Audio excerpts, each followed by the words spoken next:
Ito po yung harvest niya ngayon, sir. Yan. May watt meter kasi ako. Yan. Sa naka 73. Kanina umabot to ng 100 plus watts. Yan po yung na-harvest ng solar panel natin. Saka ito po yung gamit nating buska. At ito yung sinabi mo kanina, controller, sir. Pang guide lang to ng kanyang voltmeter. Ito po. Kasi walang voltmeter dito sa buska.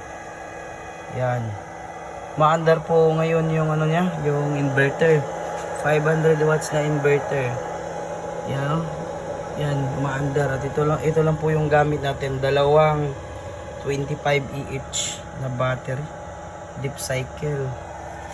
Yan, medyo makulimlim kasi yung dito, sir. Walang masyadong init.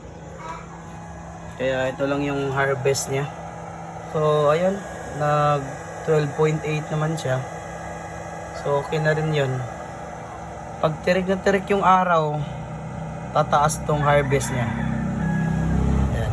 Okay na, sir.